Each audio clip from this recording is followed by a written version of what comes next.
Hi hello good evening. ఈరోజు ఏంటి drive చేస్తుంది, రోడ్డు చూపిస్తుంది అనుకుంటున్నారా?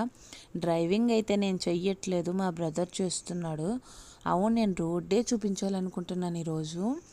ఇది సుమారుగా ఒక 50 విలేజెస్ ఒక పెద్ద హాస్పిటల్కి, కాకినాడలో ఉన్న జిల్లా హాస్పిటల్కి, పెద్ద హాస్పిటల్కి వెళ్ళే రోడ్ ఇది.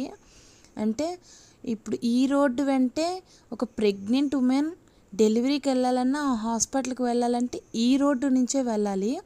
ఒక హెల్త్ బాగాలేని ఒక ఎమర్జెన్సీ కేసు వెళ్ళాలన్నా ఈ రోడ్డు నుండే వెళ్ళాలి హాస్పిటల్కి, పెద్ద హాస్పిటల్కి. కాకినాడలో ఉంది కదా, తెలుసు కదా అందరికీ. అంటే సుమారుగా ఒక 50 విలేజెస్ ఉన్నాయి ఈ రోడ్డు మీద ఆధారపడి కాకినాడ వెళ్ళడానికి. నేను సుమారుగా అంటున్నాను, ఇంకా ఎక్కువే ఉండొచ్చు నాకు తెలిసి. జస్ట్ సుమారుగా అంటున్నాను అంతే.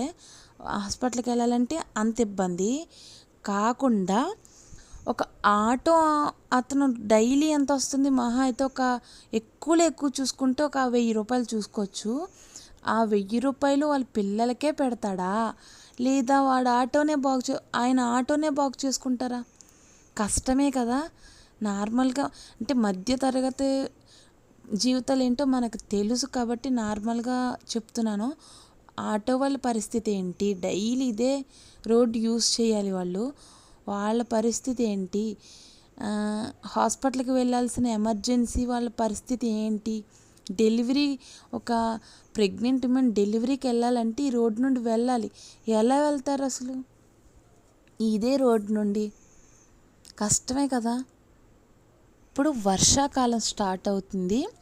వర్షాలు స్టార్ట్ అవుతాయి. ఈసారి వర్షాలు వస్తే ఇది రోడ్డా, చెరువా?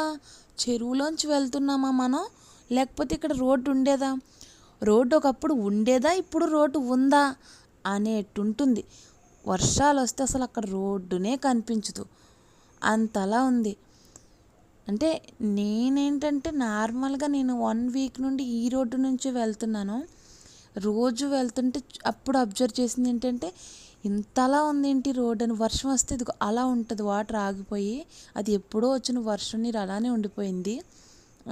ఇక్కడ ఇంకా వర్షాలు స్టార్ట్ అవుతున్నాయి. ఈసారి రోడ్డు పరిస్థితి ఏంటి?